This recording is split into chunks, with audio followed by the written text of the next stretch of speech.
ನಮಸ್ತೆ. ಸರೋಜಾ, ಶ್ರೀ ಶಿವಶಕ್ತಿ ಯೋಗ ಕೇಂದ್ರ, ಬೆನ್ನಿಲೇಔಟ್, ಅತ್ತಿಗುಪ್ಪೆ, ಬೆಂಗಳೂರು. ಯೋಗಾಸನ ಮಾಡೋರು ವಯಸ್ಸಾದಮೇಲೆ ಮುಂಚೆಯಿಂದ ಮಾಡ್ಕೊಂಡು ಬರ್ತಿರ್ತೀರ. ವಜ್ರಾಸನ, ವೀರಾಸನ ಎಲ್ಲ ಅನುಕೂಲವಾಗಿ ಅಂದರೆ ಸುಲಭವಾಗಿ ಮಾಡ್ತಾ ಇರ್ತೀರ. ಒಂದು 50 ವರ್ಷ 55 ವರ್ಷ ಆದಮೇಲೆ ನಿಮಗೆ ಮಂಡಿ ನೋವು ಶುರುವಾಗಿರುತ್ತೆ. ನಿಮ್ಮ ಮನಸ್ಥಿತಿ ಏನಿರುತ್ತೆ ಅಂದರೆ ನನಗೆಲ್ಲ ಆಗುತ್ತೆ, ನಾನು ಮಾಡ್ತೀನಿ ಅನ್ನೋದೊಂದು ಮನಸ್ಥಿತಿ ಇರುತ್ತೆ. ನಿಮಗೆ ಅದು ಆಗಲ್ಲ ಅಂದಾಗ ಅದನ್ನು ತಡ್ಕೊಳಕ್ಕಾಗಲ್ಲ.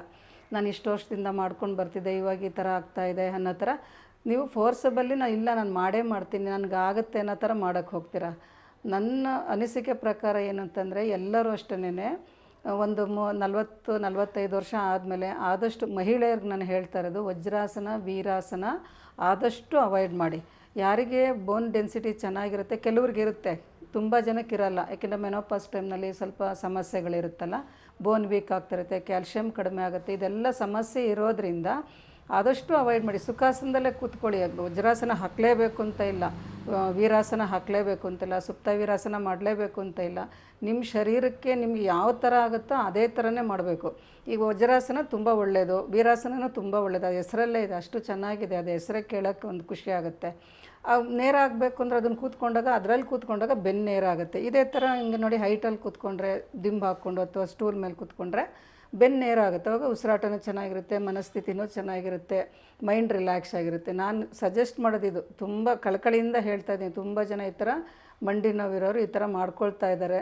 ಇಲ್ಲ ನನಗಾಗುತ್ತೆ, ನಾನು ಮಾಡ್ತೀನಿ, ಇಷ್ಟು ವರ್ಷ ನಾನು ಮಾಡ್ಕೊಂಬಂದಿದ್ದೆ ಅನ್ನೋದು ಒಂದು ತಲೆನಲ್ಲಿರುತ್ತೆ. ಫೋನ್ ಮಾಡಿ ಒಬ್ಬರು ಹೇಳಿದರು, ನಾನು ತುಂಬ ವರ್ಷದಿಂದ ಮಾಡ್ತಿದ್ದೀನಿ, ಮಂಡಿ ನೋವಿದೆ, ಆದರೂ ನಾನು ಕೆಳಗಡೆನೇ ಕೂತ್ಕೋತೀನಿ, ನಾನು ಕೂತ್ಕೊಳ್ಳೇಬೇಕು ಕೆಳಗಡೆಯಿಂದ. ನಾನಂದೆ, ಮಂಡಿ ನೋವು ಇರಬೇಕಾದ್ರೆ ನೀವು ಏನಕ್ಕೆ ಈ ಥರ ಕೆಳಗಡೆ ಕೂತ್ಕೊಂಡು ಪ್ರಾಬ್ಲಮ್ ಮಾಡ್ಕೋತೀರ, ಸೌದೋಗಿದೆ ಅಂತ ಬೇರೆ ಹೇಳ್ತಾರೆ. ಆ ಥರ ನಿಮ್ಗೆ ವಯಸ್ಸಿಗೆ ಎಷ್ಟಾಗುತ್ತೋ ಅಷ್ಟೇ ಮಾಡಿ. ನಿಮ್ಮ ಆರೋಗ್ಯ ಇಂಪಾರ್ಟೆಂಟು. ನಾವು ಬೇರೆ ಯಾರನ್ನೂ ಮೆಚ್ಚೋಕ್ಕಾಗೋದಿಲ್ಲ ಅಲ್ವಾ, ಮೆಚ್ಚೋಕ್ಕೆ ಹೋಗೋಂಗೂ ಇಲ್ಲ. ನಾವು ನಮ್ಮ ಶರೀರಕ್ಕೆ, ನಮ್ಮ ಆರೋಗ್ಯಕ್ಕೋಸ್ಕರ ನಾವು ಯೋಗಾಸನ ಮಾಡೋದು. ಬೇರೆ ಯಾರಿಗೂ ನಾವು ಸ್ಟೇಜ್ ಶೋ ಕೊಡಬೇಕಾಗಿಲ್ಲ, ಬೇರೆಯವ್ರನ್ನ ಮೆಚ್ಚಬೇಕಾಗಿಲ್ಲ.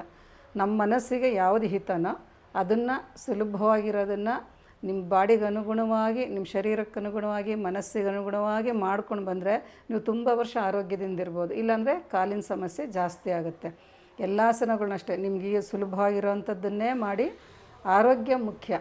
ಅದಕ್ಕೆ ಇದನ್ನು ನಾನು ತಿಳಿಸ್ಬೇಕು ಅನ್ನಿಸ್ತು. ಯಾರ್ಯಾರು ವಜ್ರಾಸನ, ವೀರಾಸನ ವಯಸ್ಸಾದ್ಮೇಲೆ ಮಾಡ್ತೀರೋ ಆದಷ್ಟು ಅವಾಯ್ಡ್ ಮಾಡಿ. ಮಹಿಳೆಯರು ಕೆಲವ್ರಿಗೆ ಆಗುತ್ತೇನೋ ತೊಂದರೆ ಇರೋಲ್ಲ, ಅವ್ರು ಬೇಕಾದ್ರೆ ಸ್ವಲ್ಪ ಹೊತ್ತಿದ್ದು ಮಾಡ್ಕೊಳ್ಳಿ.